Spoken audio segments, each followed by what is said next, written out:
Salut, comment vas-tu? Salut, ça va et toi? Ça va très bien, merci.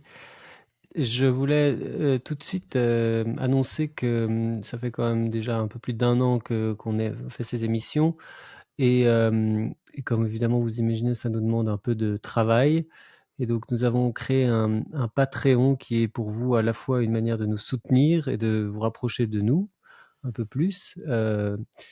Ça vous permet de pouvoir poser vos questions, de soutenir notre travail, nous permettre d'améliorer la qualité et puis la richesse, de nos émissions.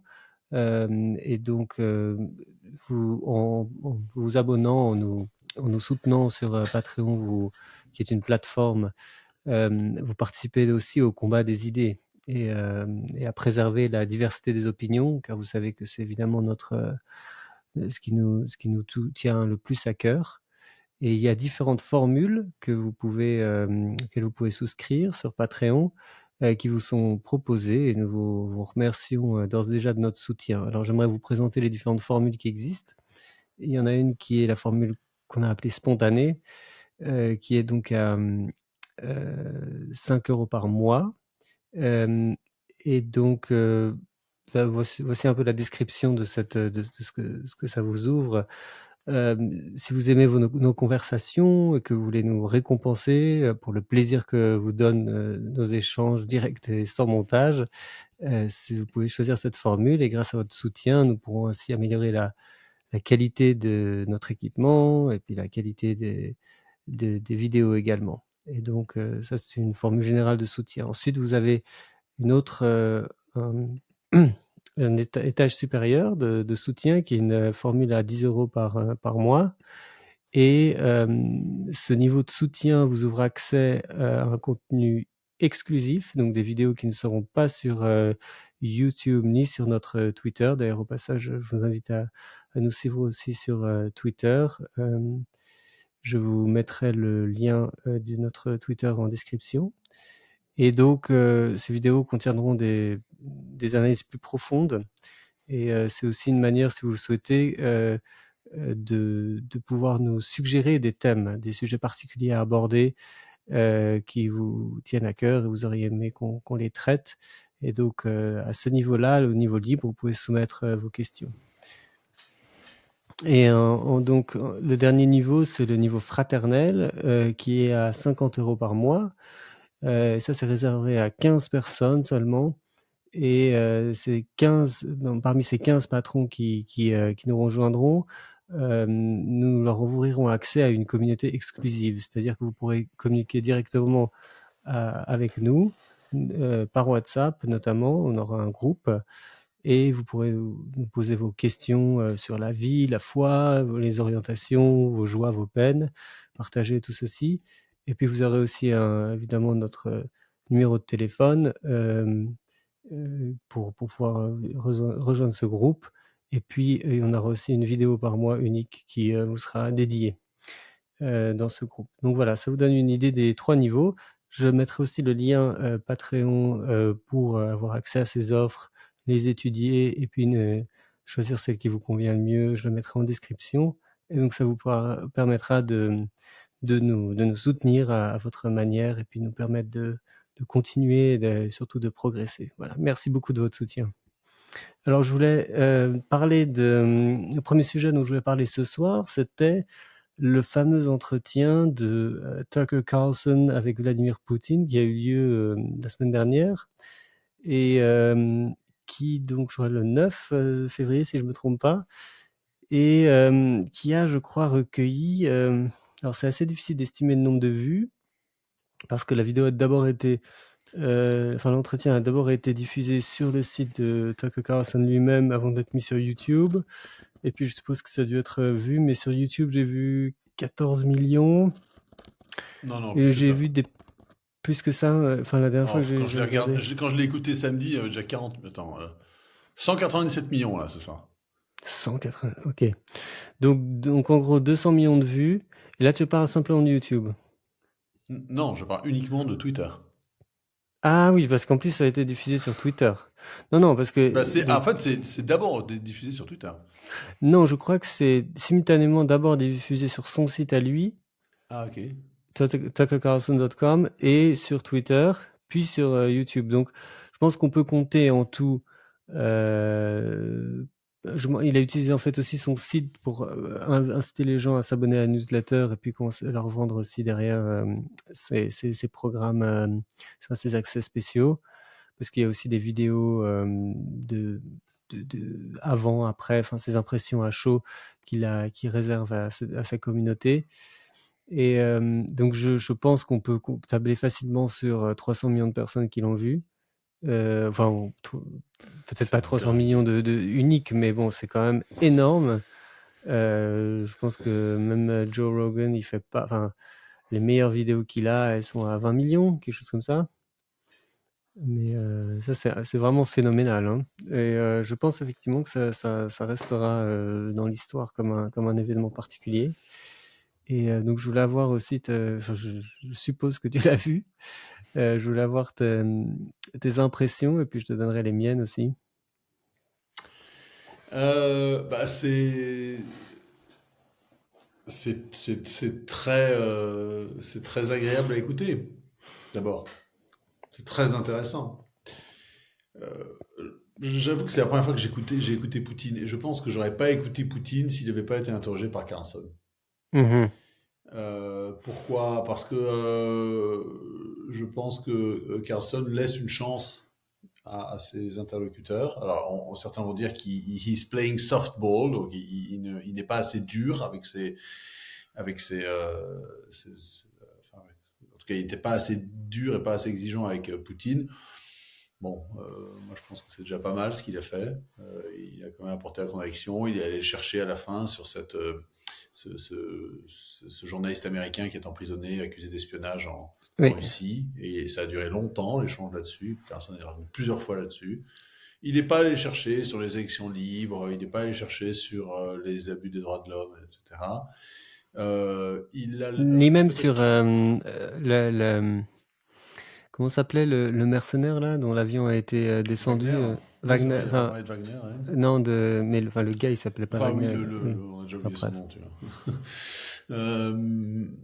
Et puis, il l'a pas contredit quand Poutine disait des énormités, par exemple sur l'attitude de la Pologne avant la Seconde Guerre mondiale. Mais cela dit, la tête de Tucker Carlson souvent en disait beaucoup. Oui.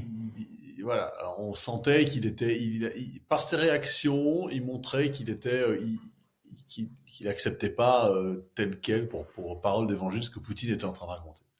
Mais Poutine aussi a mené l'entretien très bien de main de fer. Il s'est pas laissé, il a tout de suite donné le tempo et c'est lui qui a imposé la façon d'aborder la situation.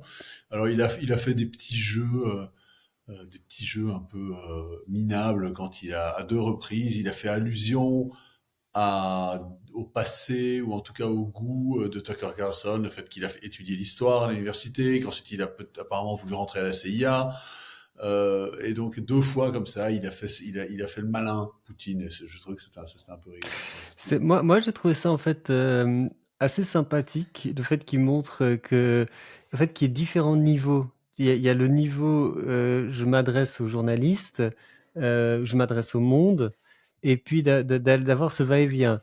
Mais quand je l'ai vu, effectivement, j'avais l'impression d'être dans un James Bond où tout à coup le grand méchant sortait à James Bond quelque chose sur son passé que lui-même ne s'attendait pas. C'était un peu une manière de le déstabiliser.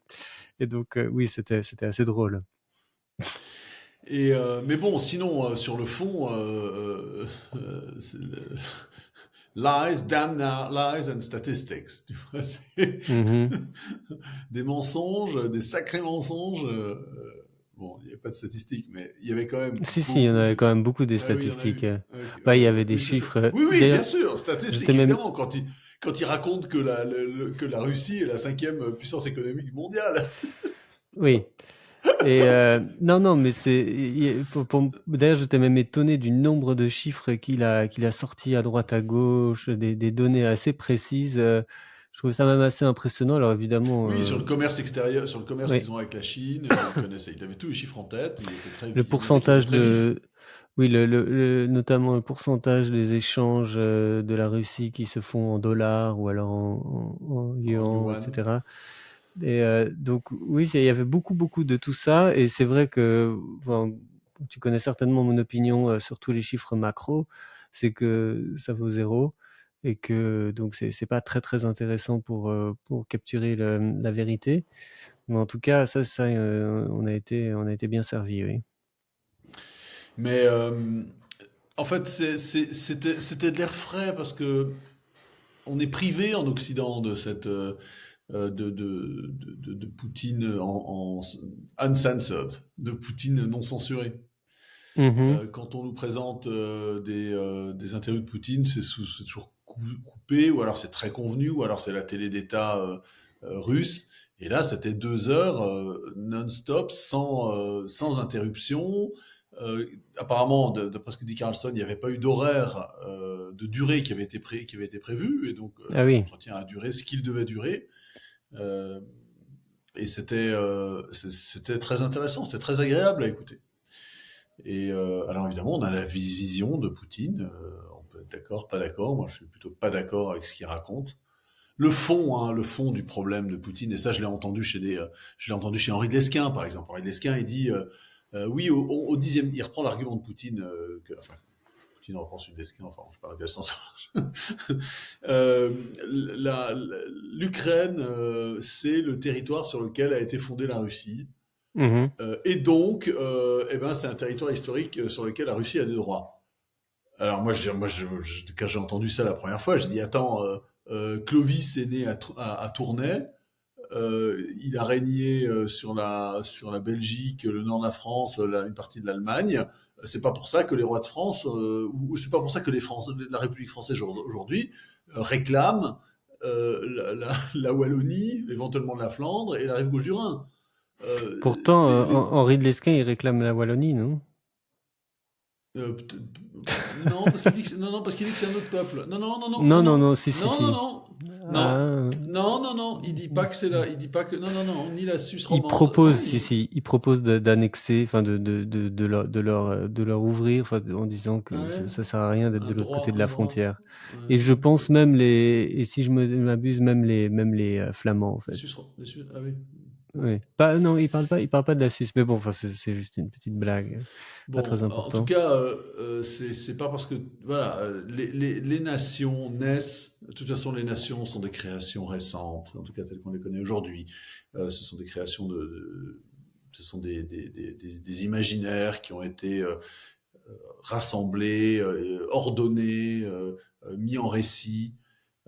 Et les historiens du 19e, 18e, 19e ont joué un rôle énorme là-dedans, et du 20e aussi, pour créer les nations. Et les nations, ça se crée, ça apparaît, le sentiment national. Oui, c'est ce qu'on lit très bien dans Shlomo Sand, Oui, comment le peuple juif fut inventé. Il y a évidemment, toute une énorme partie sur la création de chacune des nations c'est ça. occidentales. Et les juifs y Et, compris. et puis, oui, plus tard, oui. Et donc les Ukrainiens, oui, effectivement, ils partagent énormément de choses avec les Russes, comme les Wallons, même les Flamands partagent beaucoup de choses avec l'histoire de France. Les Anglais, alors, évidemment, les Anglais partagent beaucoup de choses avec l'histoire de France. Ils ont même une langue qui est issue du français. Mais c'est pas pour ça que qu'il y a un droit, enfin une espèce de droit. Les droits sur des territoires sont issus d'histoire sont très discutables. Celui des Juifs sur la Judée, enfin Palestine, Judée, Samarie, enfin appelons-la comme on veut. C'est très discutable. Alors évidemment, il y a un état de fait ensuite qu'on respecte. Hein, et j'appelle pas du tout à faire chasser les Juifs, les Israéliens, pardon, de l'État d'Israël, pas du tout. Mais bon, il faut pas nous raconter trop d'histoires. C'est des contes pour enfants, hein, la nation. Mhm. Et dans l'histoire de France, c'est pareil. C'est des contes pour enfants très souvent. Et donc là, en l'occurrence, ce que Poutine raconte sur l'Ukraine, c'est des contes pour enfants. C'est pas parce qu'il y a eu un prince viking, et puis ensuite ça a complètement changé. C'était il y a 1000 ans. La nation russe, elle date de quand? Elle date peut-être de 1930, 1920. qu'est-ce que c'était avant? C'était des paysans qui sortaient tout juste du servage.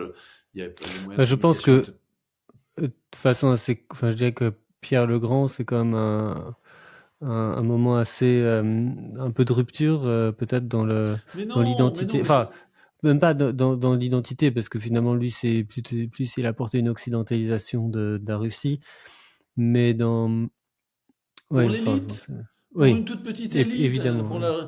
pour l'aristocratie, il faut pas oublier que cette espèce de sentiment national, il existe, mais vu les moyens de communication dans le passé, jusqu'au 19e siècle, les journaux, ensuite les moyens les médias de masse, ce sont les médias de masse qui ont créé les nations, qui ont fait que les gens qui habitaient dans les Hautes-Alpes étaient au courant de ce qui se passait en Bretagne et ils étaient Mhm. affectés par ce qui se passait en Bretagne et ceux en Alsace et au Pays Basque. Enfin, tu vois, sur une étendue comme la Russie, c'est encore plus compliqué. Enfin, il faut lire Tolstoï, la façon dont on voyageait dans Anna Karénine, la façon dont il voyage, qu'est-ce que c'est que les paysans de la paysannerie russe, et encore Tolstoï adore la paysannerie russe, il en parle il n'a pas du tout de façon méprisante, il en parle avec beaucoup de, mais qu'est-ce que c'est, quoi? C'est des gens qui sont attachés à leur terre, qui ont jamais quitté, qui sont jamais dans un rayon de 10 km leur village, et sauf pour la guerre. Alors, effectivement, peut-être que c'est la Première Guerre mondiale qui a créé, comme en France, hein, qui a fini Mhm. de créer la nation française. Et donc la nation ukrainienne, moi je pense qu'elle existe, et elle existe en ce moment par la façon dont les Par Ukrainiens se sont, opposition.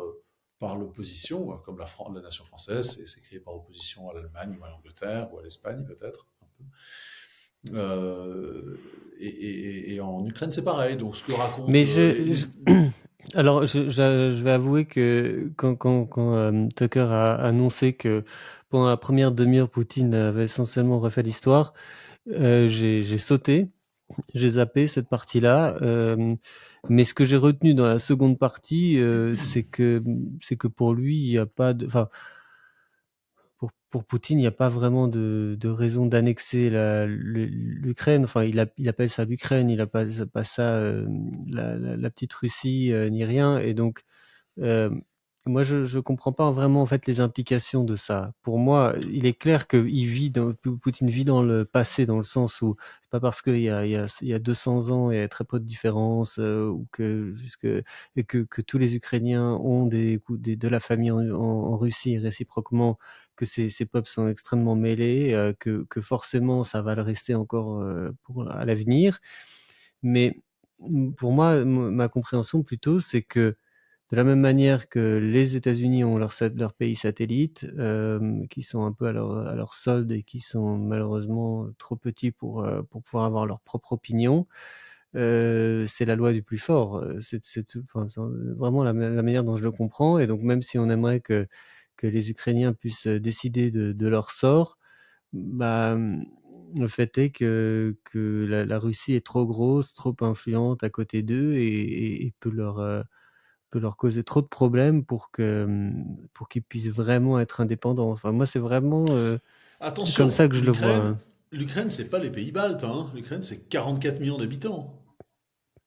C'est énorme. Enfin, je veux dire, c'est un très grand pays pour l'Europe. C'est un État, une grosse démographie. La Russie, c'est 150 millions, mais attention, qu'est-ce qu'on inclut dedans? Je veux dire, si tu inclus ce qui ressemble à l'Ukraine, c'est-à-dire la Russie de l'Ouest, allez, il y a 100 millions, peut-être, parce que les 50 millions restants sont dans les républiques du Sud, peut-être du côté enfin, vers le Caucase et tout. Mais l'Ukraine, c'est un gros morceau. Alors, Poutine ne dit pas qu'il veut annexer l'Ukraine, mais il veut en faire clairement un État sous influence, comme il est en Biélorussie, et puis sans doute gérer les élections, éviter Oui. et donc Mais c'est une zone tampon, en fait. Et donc j'ai l'impression que c'est triste à dire, mais que de toute façon, les, tous les responsables de géopolitique aux États-Unis ou ailleurs sont déjà au courant de ça depuis longtemps, que en fait ils veulent avoir enfin, que Poutine veut cette zone. Alors effectivement, il tolère que la Finlande, que les pays baltes ne soient pas de son côté. Enfin, il les influence pas beaucoup plus que ça. mais ça reste quand même un peu sa zone. Et même si l'Ukraine est peut-être importante en termes de population, en termes économiques et puis surtout militaires, c'est rien du tout face à la Russie. Donc, Aujourd'hui, militairement, c'est quelque chose. oui, alors, Carrément, c'est la plus grosse armée d'Europe. hmm, Non, mais je voudrais glisser un petit peu sur un autre sujet qui était intéressant. Ce sont toutes les déclarations d'amour que Poutine a faites à l'Occident. ok. Quand il a rappelé que, en fait, la déception qu'il avait eue après les années 2000, où il espérait que, quand il a demandé, par exemple, c'était qui, c'était Clinton ou je sais pas, je sais plus où Bush, il a demandé Bush fils, il a demandé à rentrer dans l'OTAN. Il Mhm, espérait un partenariat économique avec l'Union européenne. Tu vois, enfin moi ce que je me souviens d'avoir appris dans mes études que la Russie, la Russie c'est pas l'Occident, mais elle est quand même, enfin culturellement, elle fait pas partie de l'Occident, mais quand même, elle est tiraillée entre son identité asiatique et son identité européenne. Là, en ce mhm. moment, elle se dirige plutôt, voilà, elle augmente, elle penche plutôt vers l'identité asiatique avec son partenariat avec la Chine.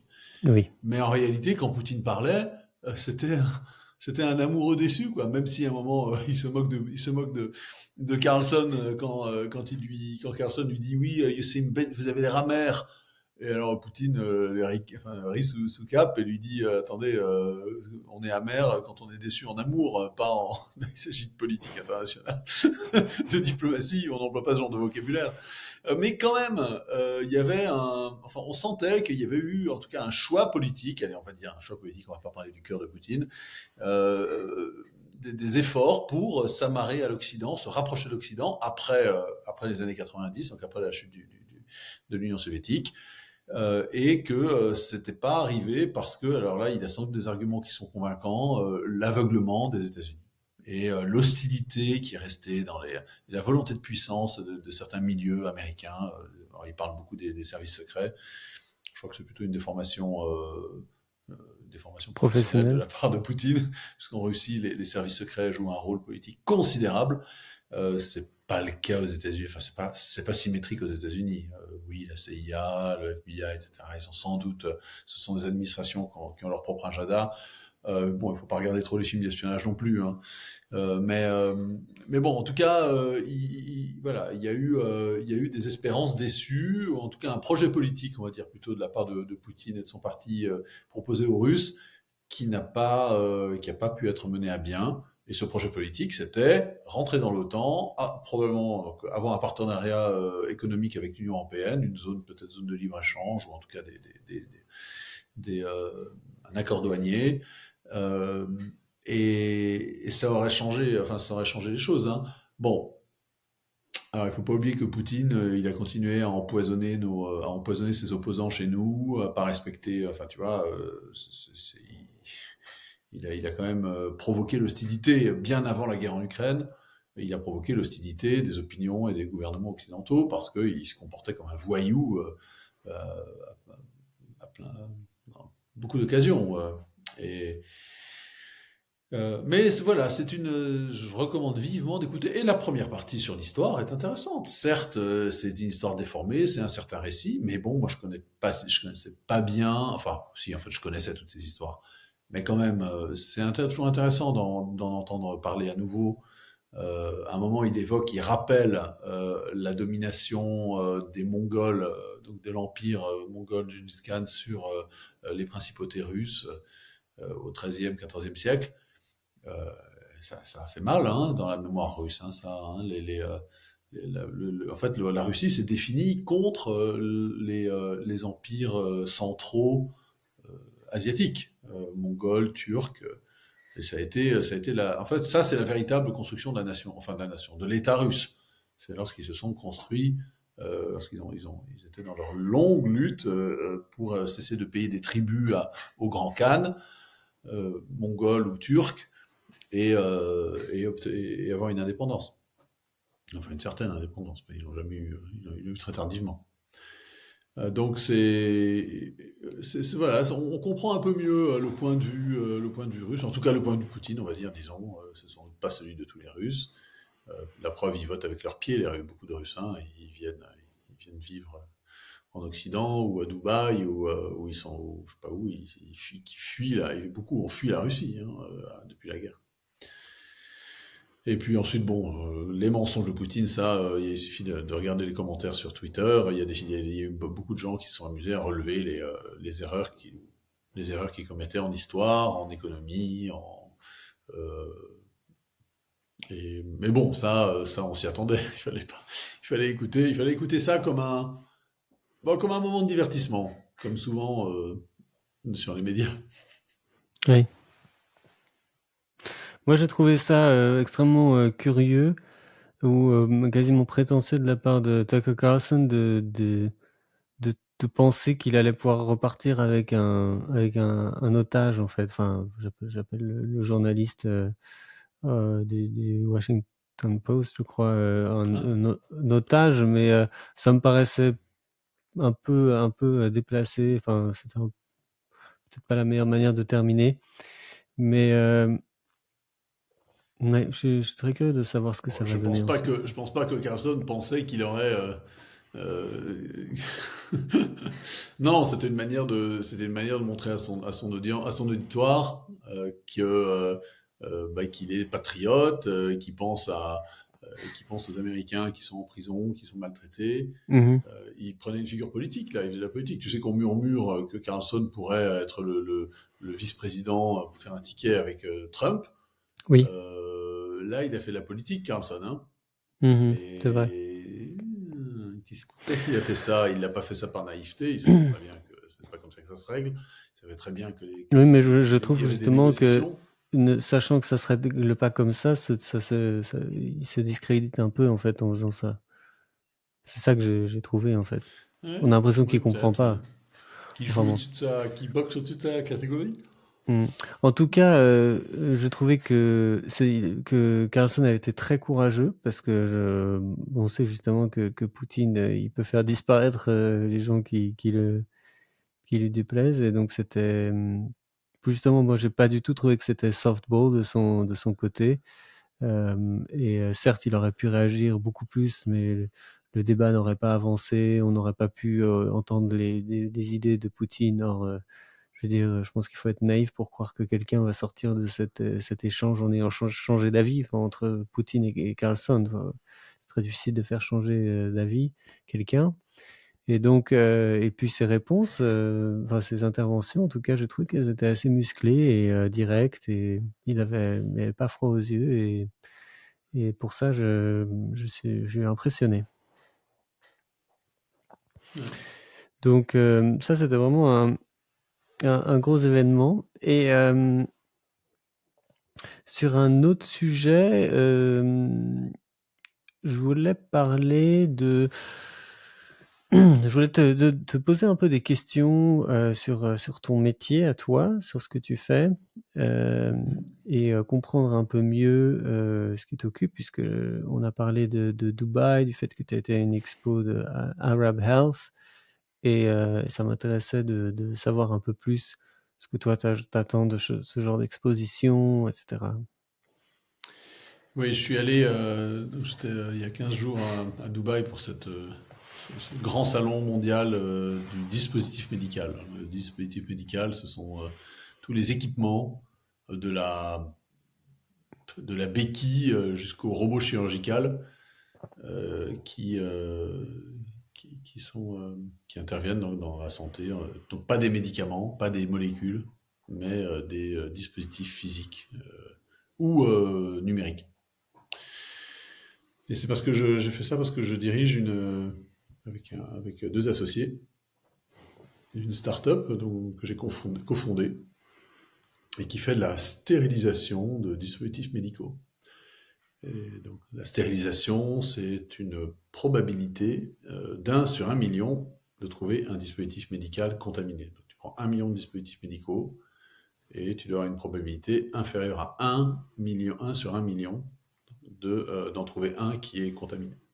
Ça, c'est un critère qui a C'est été défini c'est récemment.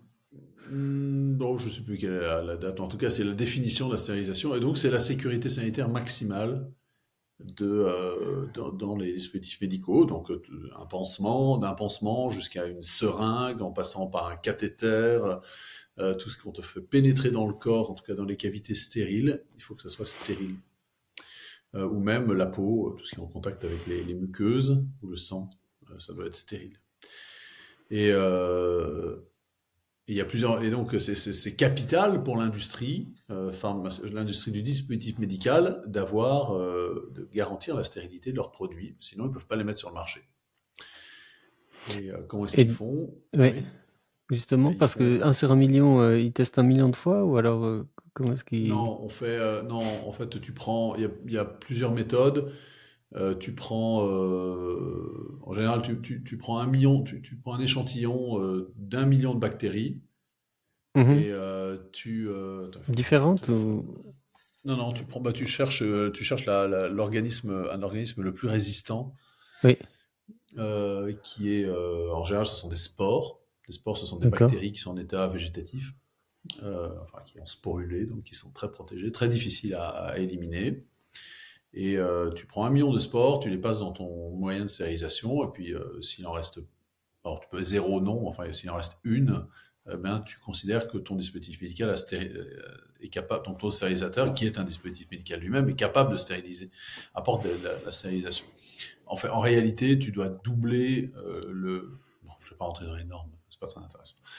Bref, en réalité, tu dois faire 10 puissance moins 12, donc tu fais 10 puissance moins 6 et 10 puissance moins 6 encore. Donc tu dois aller d'un Mhm. million à 0, et ensuite, à 1, pardon, et ensuite de 1 à moins 1 million. Mais alors, la partie suivante de la courbe, c'est de la probabilité.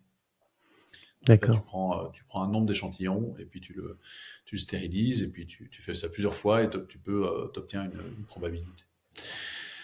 Et aujourd'hui, on stérilise les dispositifs médicaux. Alors la façon la plus commune, c'est de faire les mettre dans l'eau bouillante. Alors c'est pas exactement de l'eau bouillante, c'est de la vapeur sous pression.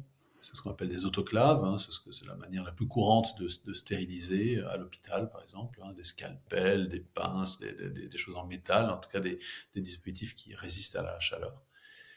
Et puis ensuite, il y a d'autres moyens de stériliser pour les dispositifs médicaux qui ne résistent pas à la chaleur. Tout ce qui a des polymères, des tissus, des Hmm. optiques, de l'électronique, de mécanique, enfin mécanique de précision, ça ne résiste pas à la chaleur, et donc il faut trouver d'autres moyens de stérilisation. Et puis jusqu'aujourd'hui, on le fait avec des rayons gamma. Donc en fait,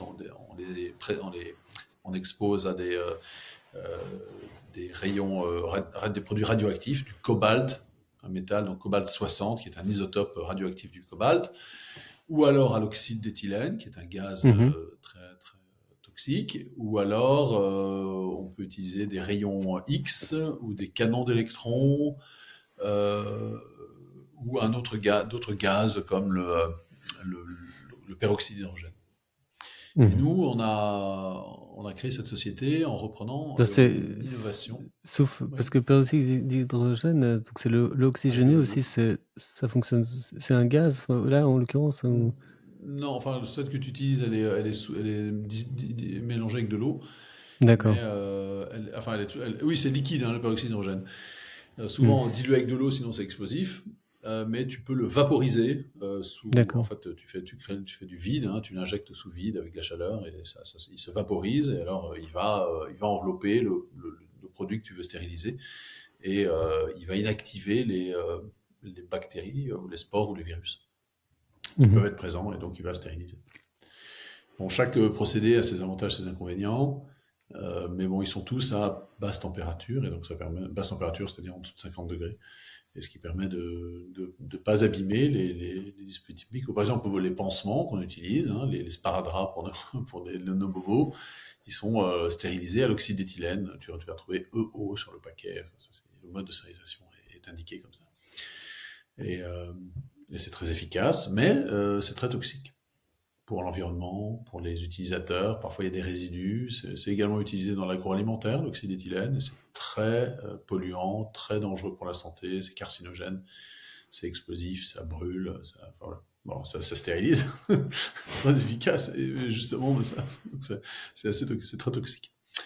Et nous, on a repris les travaux d'un prof, une dame, un professeur de chirurgie dentaire à Reims, qui cherchait à stériliser des dispositifs médicaux, des implants dentaires innovants. D'accord. Donc, c'était du titane enrobé d'hydroxyapatite, enfin, de sorte minéral qui permettait de faire des implants plus facilement dans les gencives. Et elle n'arrivait pas à stériliser ces implants avec les techniques que j'ai décrites.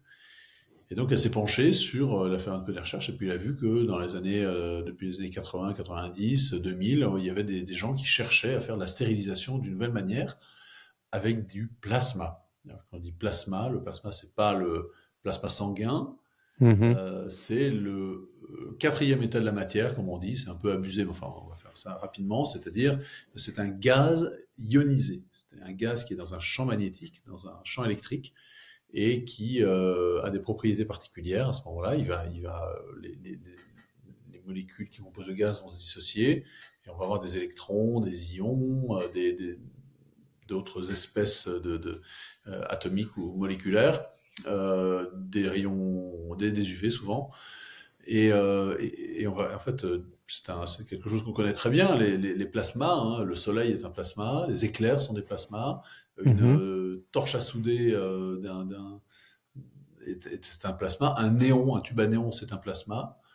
Alors il y a les plasmas dans les télévisions aussi, et donc la plupart des plasmas sont très chauds, mais nous on fait des plasmas froids, c'est-à-dire des plasmas à basse pression, basse température, donc dans des cuves à vide, où on va ioniser comme ça des espèces de gaz, et en l'occurrence on utilise de l'oxygène, enfin on utilise des gaz de l'air, donc tu prends l'air que tu respires, tu mets dans certaines conditions de vide, dans un champ magnétique, et il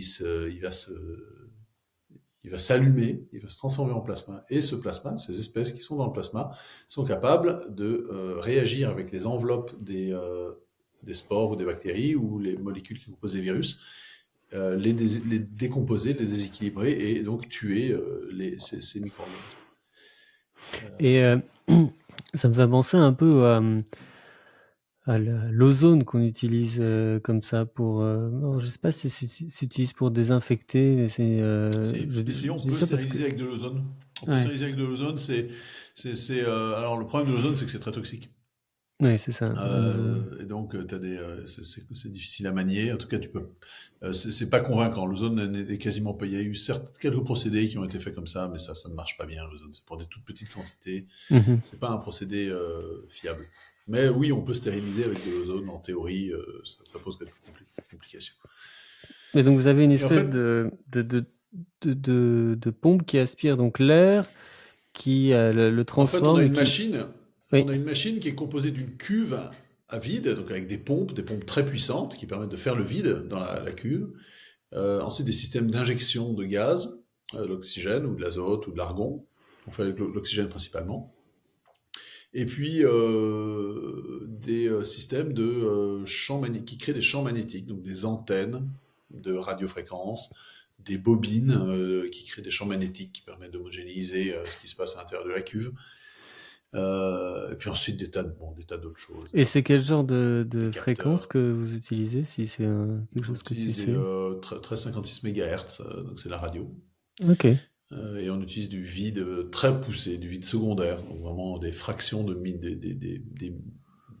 10 millionièmes, 10 millièmes pardon, de millibars. Donc c'est vraiment c'est du vide secondaire. Alors, il reste un peu de choses dedans. C'est pas de l'ultra vide parce que l'ultra vide on l'obtient en général avec des techniques de cryonisation, de froid. En fait, Oui. il faut baisser la température beaucoup plus bas. Mais là, le vide secondaire c'est vraiment très très bas, hein. On utilise très très peu de gaz dans des vides comme ça.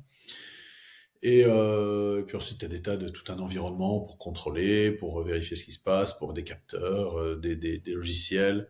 C'est très complexe, hein, le dispositif médical, hein. Là, je décris le principe, mais construire une machine comme ça, c'est très long et très cher. Et c'est pour ça que on a une entreprise comme la nôtre a dû lever des fonds à plusieurs reprises. On a levé environ 12 millions d'euros à date, depuis 2 ans Ah oui. pour donc en capital, en dette, en subvention, pour seulement pour amener sur le marché, c'est-à-dire obtenir le marquage CE, les approbations réglementaires du dispositif médical. Et puis une entreprise comme ça, quand tu es un fabricant de dispositifs médicaux, c'est aussi complexe, tu es soumis à autant de règles, de systèmes de management de la qualité que si tu faisais de l'aéronautique. Parce qu'en fait, Ah oui. la vie la vie des utilisateurs dépend de ce que tu fais. Et donc, il faut pouvoir assurer une qualité exceptionnelle, euh, tracer les composants, documenter l'origine, la façon dont tu as assemblé, les procédures de fabrication, les contrôles, et puis ensuite le suivi, ce qu'on appelle post-market. Donc là, une fois que la machine est chez le client, ben, tu dois suivre ce qu'elle fait, ce qui se passe pour vérifier qu'elle marche bien. Il faut régulièrement la remettre à niveau, la requalifier. C'est un métier. Alors c'est la première fois que je fais ça. Moi, j'étais pas du tout, je viens pas du tout de là. Hein. Mais mes associés non plus d'ailleurs. On est des entrepreneurs. Et parce qu'on est allé voir, on a eu accès à cette techno. En tout cas, on a eu connaissance, on avait un accès à la licence, et on est allé voir l'inventeur, la maman, donc, Marie-Paul, dont je parlais tout à l'heure, cette prof de chirurgie dentaire qui a inventé le procédé. Et là, je voudrais avoir une parenthèse, un petit commentaire que je trouve très intéressant. C'est qu'il y avait des gens, des spécialistes de la stérilisation, spécialistes du plasma et de la stérilisation en plasma. Au Canada en particulier, il y avait un monsieur, un prof qui était la sommité mondiale de ça. De professeur, hein, on parle pas d'industriel. Hein. Oui, un professeur d'université qui travaillait, qui a passé 20 ans ou 30 ans de sa vie à travailler sur la stérilisation en plasma et qui n'y est jamais arrivé. Il n'est jamais arrivé à stériliser des spores, il n'est jamais arrivé à conserver l'état stérile, c'est-à-dire à trouver un emballage dans lequel tu puisses... parce qu'en fait, quand tu stérilises un objet, tu le mets dans le stérilisateur, et puis une fois que tu as fini, tu le sors, et si l'objet n'est pas emballé et protégé, eh ben, il est plus stérile. Il est contaminé tout de suite par l'air. Donc il faut avoir des emballages particuliers pour... Donc on l'emballe immédiatement à la sortie de la cuve ou alors non, on l'emballe avant. Non, tu l'emballes avant. Avant de le mettre, avant tu de le mettre dans la l'emballes, et donc cuve. tu as un procédé particulier pour que le plasma se passe à l'intérieur du sac. Parce qu'il faut que le plasma pénètre l'emballage. Voilà, donc il y a différentes façons de faire. Et ça, et lui n'avait jamais réussi. Et il disait même que c'était impossible. Et en fait, souvent, les grandes inventions sont faites par des gens qui ne sont pas des spécialistes. Il y a des grandes inventions qui ont été faites par des spécialistes de leur domaine, mais souvent, les inventions les plus notables étaient faites par des gens qui n'étaient pas des profs d'université en place. L'exemple le plus frappant, enfin, qui demande à être évidemment un peu précisé, mais disons qu'il suffit de dire que Einstein n'était pas un professeur d'université quand il a fait ses découvertes, quand il a publié ses articles sur la relativité. Il était employé du bureau des brevets de Berne, en Suisse, qui s'occupait de propriété intellectuelle. Il n'était pas prof de physique. Alors, il avait évidemment étudié la physique, les mathématiques, mais il n'était pas en place, il n'avait pas de chaire. Arthur Wegener, qui était un géographe, qui est l'inventeur de la théorie de la tectonique des plaques.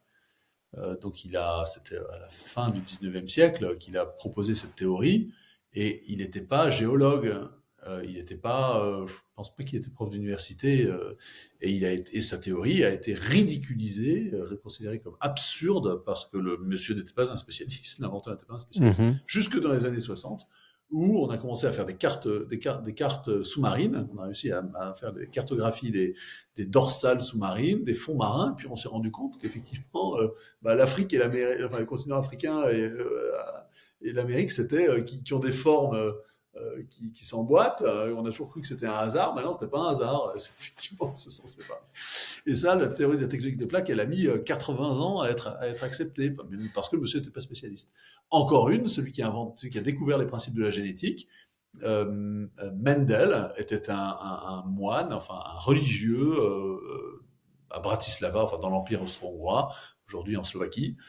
Il n'était pas prof de biologie à l'université de Vienne.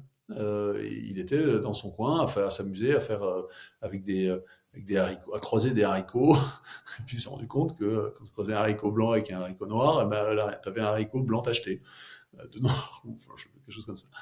Et donc, il y a eu beaucoup de grands sauts d'inventions, de découvertes scientifiques qui ont été faites par des non spécialistes, par des bricoleurs ou des amateurs, enfin, c'est-à-dire des gens qui n'étaient pas spécialistes de leur domaine.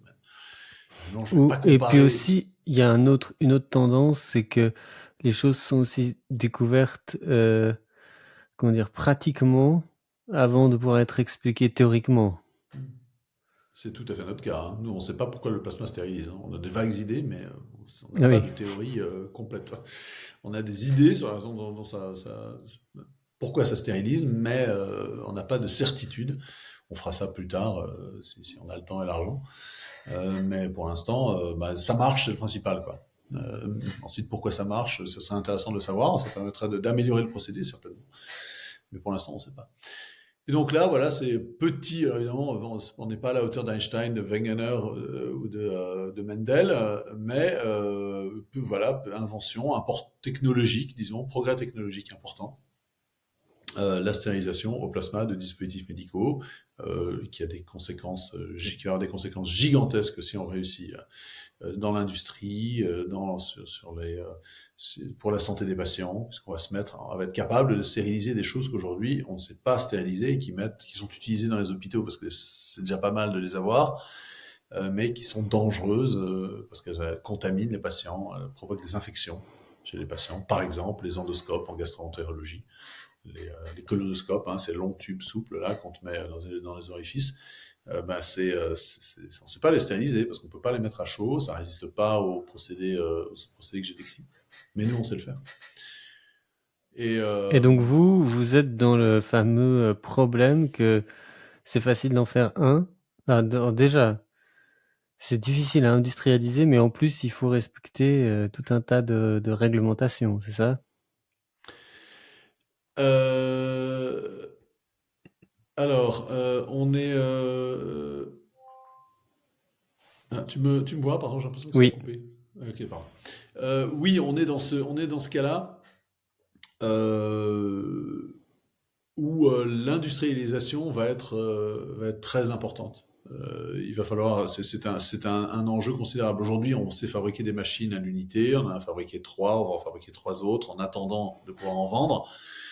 On est équipé pour en fabriquer 4 par mois. Euh, c'est des machines à 250 000 euros, hein, c'est des sortes de gros frigos.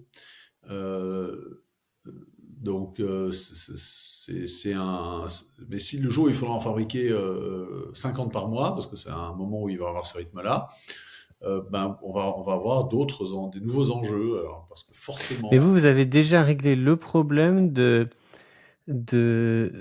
pouvoir donc d'avoir le dispositif emballé qui sorte bien. Ça Ouais, c'est parce que ça ouais, c'est notre déjà invention, ok. ouais, on a une double invention en fait. L'invention d'abord c'est le sac, donc d'avoir un sac pour l'hôpital, parce qu'à l'hôpital tu retraites des dispositifs médicaux, tu les utilises plusieurs fois, donc entre deux patients tu dois les stériliser. Mais donc il faut il faut un emballage particulier pour ça. Euh, donc on a résolu la question de l'emballage, et puis ensuite on a résolu la question de la stérilisation des spores. Donc l'emballage, ça c'est pas quelque chose que vous faites en interne. Alors pour l'instant, Vous on sous-traite la fabrication d'emballage, mais on va le fabriquer nous-mêmes, oui, parce que ok. toute la valeur de notre procédé commercial, c'est l'emballage, c'est le sac, un sac à usage unique. D'accord. Et la C'est- production des machines elles-mêmes, c'est quelque chose que vous sous-traitez? Oui, ok, Alors, parce que disons qu'on assume, on est fabricant de dispositifs médicaux. Aujourd'hui, on n'a pas notre propre atelier, oui, mais on a un accord avec une usine, un spécialiste qui fabrique certaines de nos pièces, et chez lui, on assemble nos machines. Mais d'accord. Oui. oui, notre but, si on Je suis réussit à toujours passer les. fasciné. Je pose la question parce que ça me fascine toujours de voir en fait à quel point plus j'avance en âge, plus j'ai l'impression que l'économie est complètement fractionnée. Voilà, la division du travail est énorme dans le sens où quand on est petit, on voit des petites voitures et puis je sais pas, on se dit que Mercedes doit fabriquer les voitures, alors que quand on regarde dans le détail ce que eux ils font effectivement, et puis par rapport à tout ce qui est sous-traité, c'est incroyable finalement, le peu de responsabilité qu'a la marque qui le vend ultimement. Et donc c'est toujours Bah si, elle a étonnant. la responsabilité, c'est la question des règlements et de la Non, mais quand qualité. je je parle pas de cette responsabilité de Ouais, notoriété et puis de de légal. Je qualité. parle de qu'est-ce que eux font eux-mêmes et qu'est-ce qui en fait est délégué. Et pareil, évidemment, toutes les marques de vêtements qui en fait demandent à quelqu'un de mettre sur un maillot leur écusson, et puis voilà, et puis on a l'impression que c'est eux qui l'ont fabriqué, et puis tout est comme ça partout, et le plus miraculeux, je dirais pour moi, c'est que tout le monde arrive à vivre en fait, parce qu'on se dit bah c'est quand même beaucoup, on doit quand même pouvoir faire beaucoup plus d'argent si on verticalise, etc. Et pas forcément, et puis en plus c'est pas parce qu'on divise comme ça que qu'il y a plus à manger en fait. C'est que chacun arrive quand même à se servir au passage, à en vivre et à avoir quelque chose de durable. C'est ça qui me fascine. Ah oui, comme Apple, hein.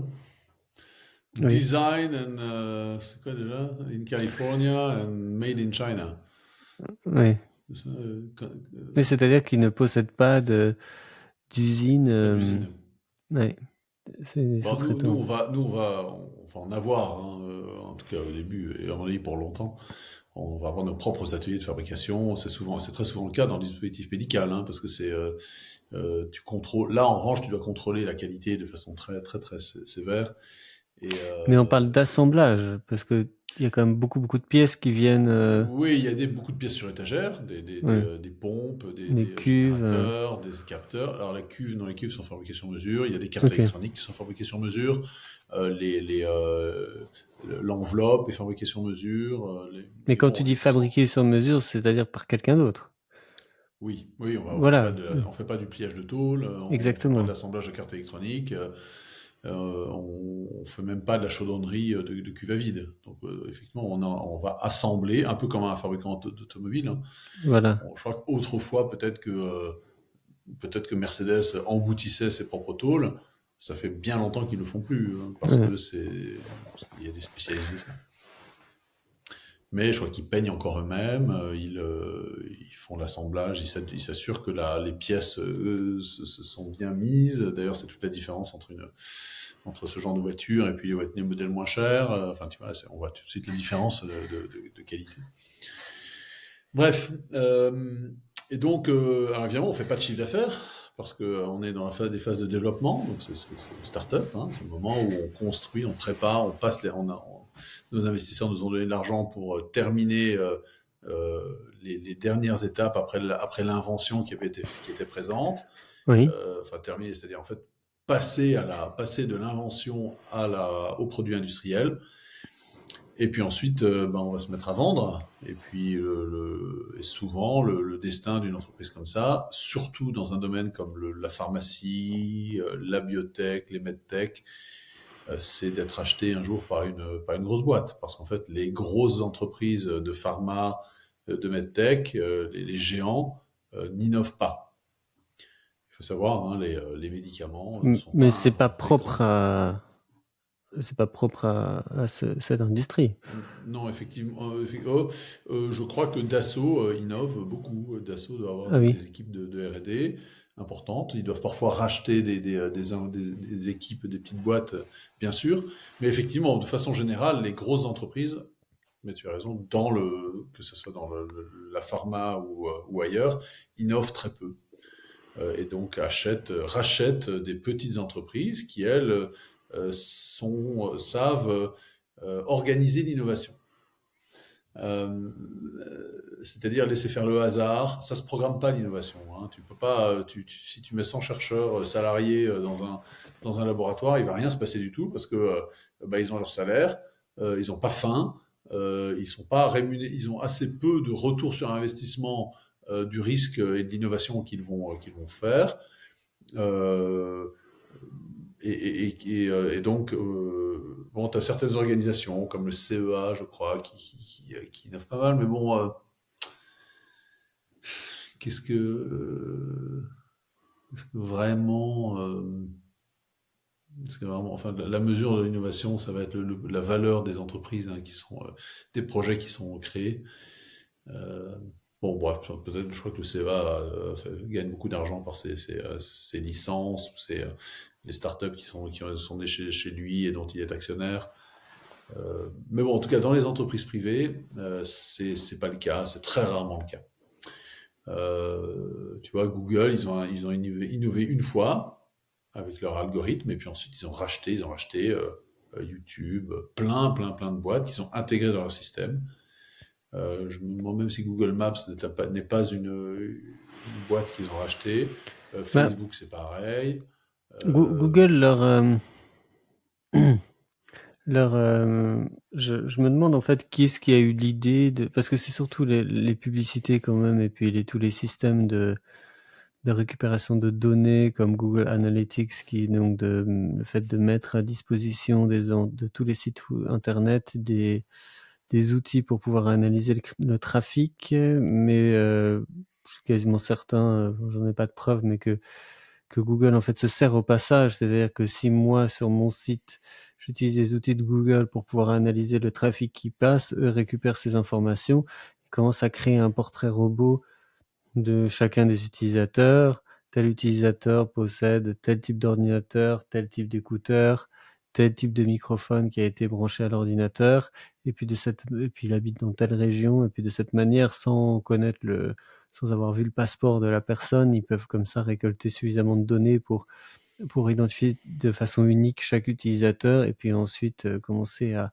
revendre ces données aux annonceurs. Et ce principe-là, qui est à mon sens la raison de la fortune de Facebook, Google et autres, je ne sais pas si c'est quelque chose qu'ils ont racheté à quelqu'un d'autre. Peut-être pas, mais disons que Hmm. il y a à l'origine de l'entreprise, il y a toujours une innovation, mais ensuite, lorsqu'elles croissent, elles ont Oui, mais ce sont pas, pardon de t'interrompre, mais ouais.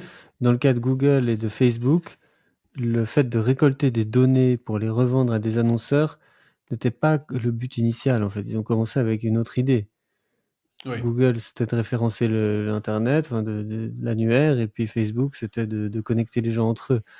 Et donc, le moment où ils ont trouvé, alors c'est peut-être un peu aussi ça nous ramène au domaine des startups, qui est qu'au début, elles font pas d'argent et qu'elles cherchent justement ce modèle économique. Alors, la raison pour laquelle vous faites pas d'argent aujourd'hui, c'est parce que On n'a il y pas a l'argent. besoin d'un investissement considérable pour parvenir à l'étape où vous pourrez vendre votre idée, mais votre modèle économique, il est déjà enfin, vous l'avez déjà en sorte. Oui, Il pourra oui, peut-être un peu changer, mais vous savez à peu près quand vous avez gagné de l'argent, alors que ces oui. sociétés de la technologie, elles, enfin, de l'Internet, on n'avait aucune idée. Alors, ils avaient peut-être une idée qui a changé ensuite. Nous, ça sera peut-être notre Exactement. cas, hein. Ça sera peut-être notre cas. On va se rendre compte que, en fait, ben, il faut pas, il faut être sur le marché la réparation d'endoscope et pas celui du retraitement d'endoscope. Enfin, on va avoir des surprises, hein, Oui. où on va se rendre compte Bah, qu'on est capable de vendre beaucoup plus cher ou beaucoup moins cher ce qu'on pensait, tu vois, parce oui, qu'on va ou tester alors nos vous prix. allez vous rendre compte je sais pas, par exemple, les dispositifs que vous pensiez qui allaient, enfin, parce que tu me parlais par exemple des endoscopes, hein, c'est ça, que peut-être que Ah, ce sera, peut-être que ça va être les prothèses 3D, peut-être que ça va voilà, être exactement, les draps pour les grands brûlés, peut-être que ça va être les doudous des enfants en chambre stérile, euh, qui voilà, vont faire le gros du chiffre d'affaires. On n'en sait rien, on va avoir des surprises de ce côté-là. Mais exactement, oui, ouais. on a une petite idée du business model. Oui, on vend une machine et c'est consommable, hein, comme une lame de rasoir, comme un rasoir et ses lames, comme un Nespresso et ses cartouches, ses capsules de café, ou Rank Xerox et ses cartouches d'encre. Avec un Donc brevet. c'est oui, avec des brevets, bien sûr. Bah oui, parce qu'il ne faut pas pouvoir être copié. Mhm. Donc ça dure quelques années, mais parce que sinon, en fait, sinon les investisseurs ne vont pas investir parce que la valeur créée, le risque pris ne sera pas récompensé par une valeur et le risque est considérable. Hein. Tu as une chance sur 10 de réussir une start-up. Hein. Mhm. Nous, on n'a pas fini, on n'a pas encore réussi. Hein. On est en train Enfin, On avance, ça vit bien, voilà, pour l'instant ça va, mais il y a encore beaucoup d'inconnus, beaucoup d'obstacles, et on pourrait se planter pour des conneries, hein. Un fournisseur qui ne te fournit pas les boîtes d'accords, enfin bon, voilà, je passe des oui, exemples enfin, simples. à ceci près que je sais pas si exact. Enfin, on a tendance à utiliser le terme de start-up de façon un peu pour les relations publiques parce que ça sonne bien, Mm. mais je crois que ça ne concerne pas tout le monde en fait, hein, voilà, que la start-up, il y a vraiment une rupture technologique. Alors vous, oui, ce serait le cas. Mais avec la possibilité d'avoir une échelle, un passage à l'échelle immense, c'est-à-dire Facebook, disons le vainqueur va prendre quasiment tout le marché, qui est en fait un marché gigantesque. Euh, et donc, j'ai l'impression que ben, j'ai du mal à imaginer hein, quels sont les volumes au final qu'une société comme la vôtre pourrait faire, mais je sais pas si exactement ça se qualifie comme étant une start-up au sens traditionnel du terme, et donc si comment dire, les ratios d'échecs sont les mêmes. Parce que quand on essaie de faire une innovation enfin, quelque chose de créer aussi inattendu que Google, Facebook, évidemment, il y a d'autant plus de chances de se planter que dans votre cas où enfin, moi je dirais que finalement c'est le modèle économique, il n'y a pas beaucoup à réfléchir. La plupart des paramètres sont là. Vous avez un produit, vous savez à qui le vendre, etc. Tout ça c'est déjà défini, et donc je trouve que ça enlève de l'équation quand même quelque chose de très important. Il y a beaucoup de difficultés, il y a besoin de capital pour pouvoir monter le truc, mais une fois que c'est là, tout le monde voit à peu près comment ça peut se goupiller, et pas vraiment et pas que les gens en rêvent ou s'imaginent des choses. Je pense que c'est assez concret dans votre cas, alors que pour ces autres sociétés, je sais pas, qu'on l'a vu avec Snapchat ou d'autres, il y a un peu du fantasme. On se dit, ah, ça peut valoir autant, mais en fait, ça gagne absolument rien. Et Mais puis, on est regarde, dans des. regarde Doctolib. Oui. Doctolib, c'est un fantasme. Doctolib est une boîte qui est en train de se planter. Ah bon? Ouais. Parce qu'en fait, Doctolib s'est construit. Alors, ils ont deux discours. Ils avaient le discours public, c'est-à-dire on vend des abonnements à des médecins qui leur permettent d'organiser, de mettre en ligne leurs rendez-vous. Et les médecins Très payent bien. combien pour ça? Je sais pas, 200 balles par an, un truc comme ça. Ah, ok. Allez, non, par mois peut-être. Enfin bon, bah, tu vois, 1000 balles par an en gros, quoi. Euh, Sauf que très vite, Doctolib a été valorisé 1 milliard d'euros il y a 3-4 ans. Et aujourd'hui, peut-être qu'ils ont. Je sais pas combien ils valent aujourd'hui. Je sais pas quel est le dernier tour qu'ils ont fait. La valorisation au dernier tour. Euh, Avec un de mes copains, on avait créé aussi un site internet de prise de rendez-vous en ligne. Et donc, on connaissait bien le business model, etc. Et on a fait des calculs et on s'est dit, mais c'est invraisemblable. Doctolib n'est pas, la valorisation de Doctolib par les investisseurs ne reflète pas un business model où tu vends des abonnements. Parce qu'ils ont des masses de commerciaux, parce qu'en fait, ils doivent démarcher, faire du porte-à-porte chez les médecins pour leur vendre Ah oui. des abonnements. Puis ensuite, tu as tout un support. Enfin, c'est très lourd comme c'est Parce que un business. il y a combien de médecins en France En environ France, il y a 200 000 médecins et ils en ont, je sais pas, ils ont peut-être 25 ou 30 000.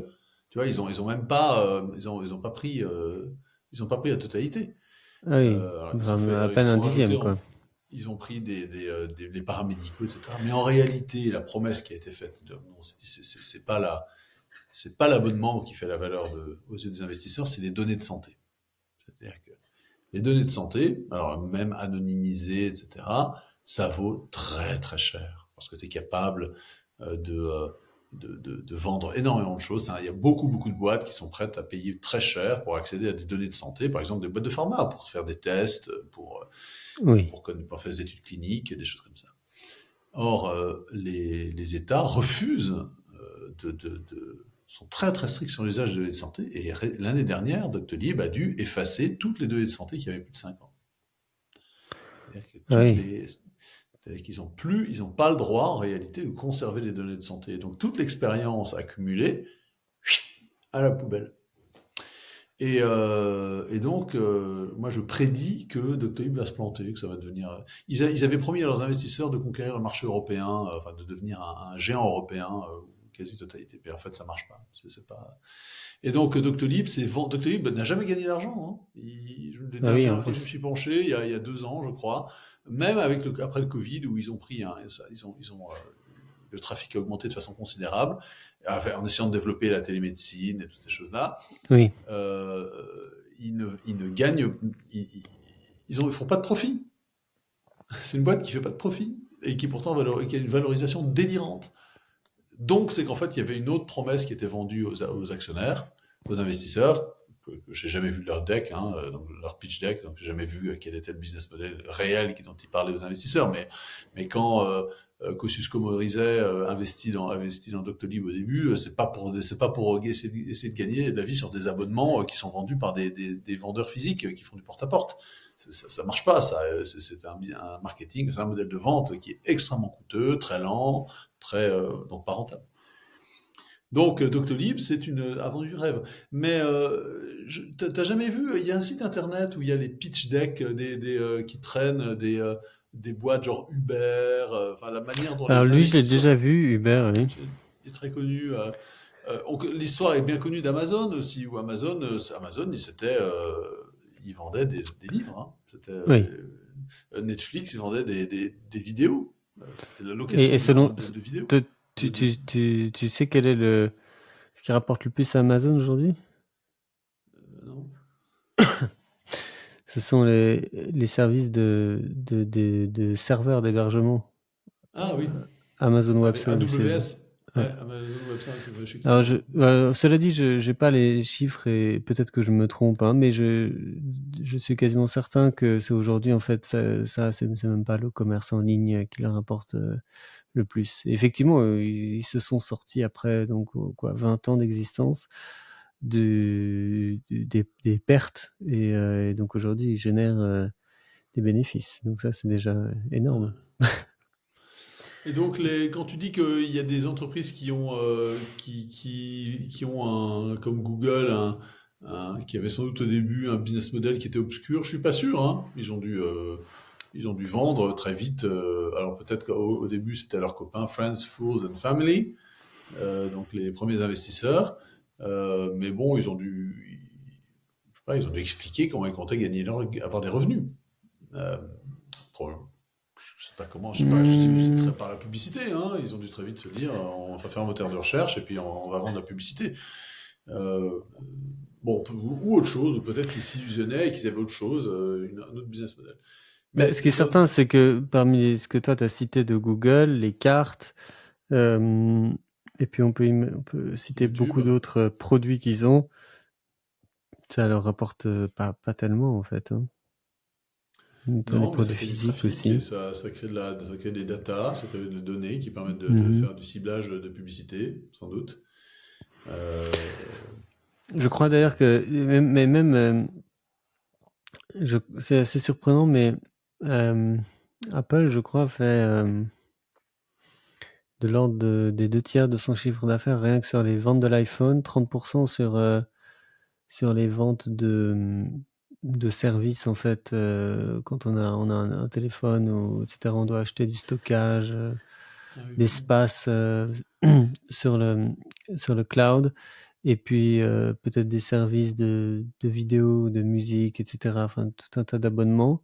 Mais à chaque fois qu'ils sont évidemment liés à l'appareil en question, donc toujours à ce même iPhone. Et puis tous les autres produits qu'on a sont en fait plutôt complémentaires. Et donc finalement, la dépendance d'Apple à un seul produit, qui est donc un téléphone ou un écran tout simple dont on ne sait pas évidemment combien de temps ça va durer, puisque on commence à avoir aussi des casques de réalité augmentée qui pourraient finalement remplacer. Enfin, c'est assez étonnant de voir que cette société qui est gigantesque et qui est si importante ne dépend que enfin, et si dépendante d'un seul produit en fait. Et donc c'est presque inquiétant, je dirais, pour un investisseur de se dire qu'ils sont pas plus diversifiés que ça, malgré les moyens colossaux qu'ils ont à disposition, et puis possibilité d'innover dans beaucoup de domaines qui font quand même avec pas mal de succès. Mais Ouais, ça fait ils restent longtemps qu'il n'y a pas eu dépendants. de rupture. Bon, il y a les Pardon? casques ça fait longtemps qu'il n'y a pas eu de rupture véritable chez Apple, hein, depuis l'iPhone, le premier iPhone il y a 15, il y a 15 ans, 20 ans. Bah, ça dépend en fait ce que tu entends par rupture. Il y a quand même pas mal de marchés qui, depuis 20 ans, ont été bouleversés par Apple, à commencer par le marché des montres. C'est quand même extraordinaire le succès des montres, même si ça représente très très peu de leur chiffre d'affaires. Je dirais que les écouteurs aussi, comme ceux que tu utilises, c'est quand même extraordinaire le fait quasiment en un claquement de doigts, tout le monde se soit converti à ça. Et ça, c'est quand même aussi alors à nouveau, peut-être que ça leur rapporte pas tellement d'argent par rapport à leur chiffre d'affaires qui est colossal, mais c'est enfin, dans le quotidien des gens, c'est quand même quelque chose qui a fortement changé. Alors, est-ce que c'est une rupture technologique en tant que telle? Non. Et d'autant plus que, enfin, on pourra en parler dans un autre sujet, mais moi j'estime que ces appareils-là sont en fait extrêmement limités compte tenu de la technologie du Bluetooth en fait, qui est utilisée pour communiquer avec avec le téléphone, et qui est depuis des années au maximum de ses capacités, et donc qui ne permet pas d'augmenter la qualité de la musique. La musique par câble reste toujours meilleure, qui permet pas d'améliorer la qualité du micro, c'est-à-dire que quand on réceptionne le son, comme toi tu le fais maintenant pendant notre conversation, et que là tu utilises ton ordinateur comme microphone pour parler, mais si tu utilises aussi le microphone qui est dans l'oreillette, il y aurait à la fois recevoir le son et puis renvoyer de ce que toi tu dis, euh, demande plus de bande passante que les capacités de l'appareil pour remettre un son qui soit équivalent à ce qu'on pourrait avoir sur un câble. Donc en fait, à nouveau, il y a une limite. Enfin, il y a des limites à tous les niveaux avec le Bluetooth, et malgré ça, ils ont quand même réussi à s'imposer. Alors moi, je prédis que dans quelques années, enfin, le Bluetooth sera remplacé par une autre technologie qui justement permettra de dépasser ces limitations. Mais ouais, c'est impressionnant tout ça. Et donc pour revenir à votre à votre donc aujourd'hui vous êtes à la société, donc au Plasma, vous êtes toujours pas dans la phase donc de commercialisation, Ouais, mais ça nécessite malgré tout d'avoir un certain personnel, tout ça. ouais. Oui, on a une quinzaine de salariés, et on croit, ouais, on augmente, on rajoute une dizaine de salariés par an environ, là, depuis 2 ans. Ah oui. 1 an et demi, 2 ans. Ouais. Euh, et oui, on est obligé d'avoir des salariés en recherche et développement, en industrialisation, en affaires réglementaires qualité, on a recruté un commercial. Ensuite, ben, très vite, quand tu commences à avoir, ben, il faut un directeur des ressources humaines à temps partagé, parce que tu as énormément Mhm. de problèmes juridiques et puis de qualité aussi de l'emploi, hein, pour attirer les gens. C'est difficile de recruter quand tu es une start-up. Vous travaillez en Euh, français? ouais, on travaille, ouais. Donc avec des francophones, enfin que Que vous avec n'avez des pas francophones. Ouais. d'étrangers. Ouais. Non, enfin on a des étrangers, mais ils sont francophones. Et puis ensuite, ben, un directeur d'affaires, un expert comptable, bon, ça, une toute petite boîte, un expert comptable, mais disons un directeur administratif et financier. Donc très vite, tu as une structure bureaucratique quoi, qui se crée, qui est nécessaire, mais qui est un poids mort, qui ne correspond pas au cœur de l'activité. Quoi. Et ça me Ça gêne t'angoisse? toujours. Ouais, ça m'angoisse, bien sûr, parce que c'est des dépenses considérables Mhm. et qui ne sont pas immédiatement productives. Alors, c'est du soutien, c'est lié aux lois françaises, par exemple, Oui. mais c'est lié aussi pas seulement aux lois françaises, c'est lié à la nature humaine. Il faut un DRH parce que les gens sont inquiets, ils veulent connaître. Moi, je suis pas un spécialiste de ça, donc je délègue.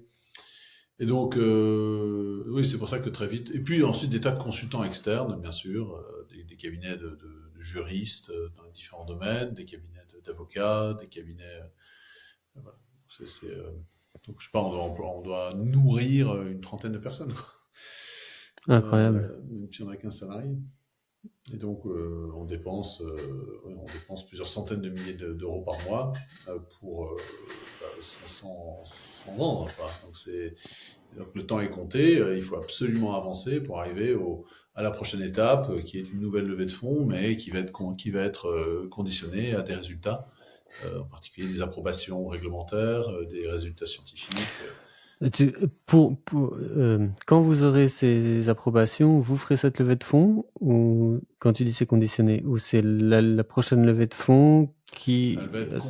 La prochaine levée de fonds se fera parce que Ok, soit on aura reçu, soit on sera sur le point de recevoir ces approbations réglementaires. ok. C'est la prochaine étape. Et cette levée de fonds, elle va servir au développement commercial. Parce que là, il va falloir recruter des équipes de commerciaux, il va falloir créer des filiales à l'étranger, il va falloir créer une ligne d'assemblage. Donc tout ça, ce sont des nouveaux fonds qui doivent servir, qui doivent être utilisés par l'entreprise pour accélérer son développement. Et puis, à partir de ce moment-là, on aura du chiffre d'affaires. Et puis là, la valorisation de l'entreprise, parce que c'est toujours, quand on crée une entreprise, c'est toujours ce qui nous anime, hein, enfin, ce qui vérifie que ce qu'on fait est utile, c'est que cette entreprise, que son activité, l'entreprise, a de la valeur aux Oui, yeux d'investisseurs qui sont prêts à payer un prix pour l'activité qu'on fait. Alors, il y a plusieurs valeurs. Il y a le salaire, ça c'est pour les salariés. Et puis pour les fondateurs, les propriétaires d'entreprise, c'est la valeur des actions, enfin la valeur des parts de l'entreprise, la valeur de l'entreprise qui est ensuite divisée entre les actionnaires et qui prouve que l'entreprise est utile, qu'elle fait quelque chose. Alors utile, en tout cas utile sur le marché. Ensuite, l'utilité générale, ça, c'est une autre discussion, mais en tout cas, là, il y a un prix, quelqu'un est prêt à mettre un prix, une valeur, et donc ça veut dire que l'entreprise a de la valeur. Et donc elle fait quelque chose qui n'est pas un gaspillage, qu'elle ne détruit pas des ressources qu'elle en crée. Et voilà, donc évidemment, un jour, enfin, sans doute assez rapidement, on va vouloir vendre cette entreprise, parce que, comme je le disais tout à l'heure, en fait, les startups, elles sont là pour créer des nouveaux produits et qui vont être mis sur le marché par des entreprises plus grosses dont le métier est de gérer des dizaines de milliers de commerciaux dans le monde qui vont avoir dans leur catalogue, dans leur mallette, ton produit. oui. Et toi, si tu avais voulu créer ces dizaines de milliers de commerciaux, ça t'aurait pris 20 ans Et puis et des c'est centaines de finalement un milliers autre métier. d'euros. Et c'est un autre métier, en fait. Voilà, exactement. Et ça, c'est pas un métier qui me plaît beaucoup. Je pense pas que je sois bon pour faire ça. Je pense pas en avoir la patience. Mais donc voilà, on transmet le bébé et puis ensuite on recommence. Si ça a marché, on recommence. Si ça n'a pas marché, bon, on essaie de faire autre chose. Ok. Bah merveilleux. Et donc cette société s'appelle comment? Ça s'appelle Aurora parce qu'on fait des aurores boréales, on fait des plasmas. Donc, on ionise D'accord. des gaz de l'air, on fait des aurores boréales pour stériliser des dispositifs médicaux. Donc on fait de la stérilisation non toxique, j'ai oublié de le dire. Au lieu d'utiliser les procédés toxiques, dangereux, chimiques ou radiologiques que j'ai mentionné tout à l'heure, on utilise des gaz de l'air, de l'oxygène par exemple, et qui se décomposent, et puis ensuite en plasma, puis qui ensuite se recomposent en gaz qu'on peut respirer. Et Donc en fait, si la cuve dans laquelle sont injectés ces gaz s'ouvre, c'est en fait sans conséquence, c'est ça? c'est sans conséquence, parce que dès que l'oxygène quitte les conditions physiques dans lesquelles il est un plasma, il se recompose en dioxygène. Ok, donc là, Et donc enfin, les durées de vie des espèces réactives d'oxygène sont très, très, très courtes. Et donc, ok. ça pollue personne. Non, ce qui peut être embêtant, ça va être si la stérilisation n'est pas terminée, ben, ça va être les micro-organismes qui étaient dans l'endoscope et qui peuvent être projetés dans l'air, et des bactéries ou des spores que tu peux respirer. Ça, c'est pas bon. Mais non, Mhm. on mitigue ces risques. On mitige ces risques, pardon. Et ces cuves sont conçues pour être installées dans les hôpitaux? Hmm. On a deux types d'applications dans les hôpitaux et puis pour les fabricants de dispositifs médicaux à usage unique. Dans les hôpitaux, c'est les dispositifs médicaux réutilisables, les endoscopes par exemple, ou les scalpels. Enfin, le scalpel aujourd'hui, c'est pas réutilisable, mais des outils comme ça qu'on connaît bien dans les hôpitaux qui sont réutilisables. Et puis ensuite, il y a les dispositifs médicaux à usage unique, des pansements par exemple, qui doivent être aussi stérilisés, mais c'est deux business un peu différents, c'est deux types de machines différents, parce que dans le cas de l'industriel, il faut des gros volumes. Et Faut traiter les des gros volumes. scalpels sont pas réutilisés pour des questions Non, aujourd'hui, on utilise enfin, aujourd'hui, bah, les lames sont à usage unique. On jette les lames de scalpel. En fait, elles sont plus suffisamment tranchantes, c'est ça ou... Bah, c'est qu'elles sont contaminées. Et c'est comme des lames de rasoir, quoi. Tu le jettes, hein. Oui, mais enfin, moi je les jette parce qu'elles ne Non, coupent des plus. lames de rasoir. Non, je veux dire, alors, effectivement, elles s'émoussent, mais je crois que c'est surtout parce que, bah, je crois que si tu les passes à l'autoclave, elles vont s'émousser. Si tu les passes à très haute Attends, température, excuse-moi, elles j'ai vont perdu s'émousser. l'autoclave, c'était L'autoclave, c'est de la vapeur à Oui, pardon. 134 D'accord. degrés de bar. Donc c'est la et D'accord, donc elle s'émousse. Non, je dis ça parce que, évidemment, on parle beaucoup de déchets. Tu me disais que bon, c'est peut-être pas considérable, hein, le nombre de scalpels qui sont jetés tous les jours, mais c'est toujours ça. Et donc, en fait, Non, mais c'est aussi que la plupart des scalpels aujourd'hui sont des scalpels électriques. Et donc c'est des outils particuliers. C'est ok. des petites impulsions électriques qui sont créées et qui non, bon, oui, il y Ah a oui. encore les scalpels qui ont à la lame là qui tranche Mhm. pour ouvrir, mais c'est pas le gros usage du scalpel. Le genre du scalpel il est électrique. Donc D'accord. les Il petites faudrait que je lames, oui, regarde elles à sont quoi pas ça elles ressemble. sont pas- tu verras. Très bien, Et mais je mettrai le site d'Aurora ouais, dans la c'est description intéressant. également. Et Aurora merci Studios. beaucoup pour cette présentation. De rien. Je te souhaite une bonne soirée. Toi aussi. À bientôt. Salut. Merci. Salut.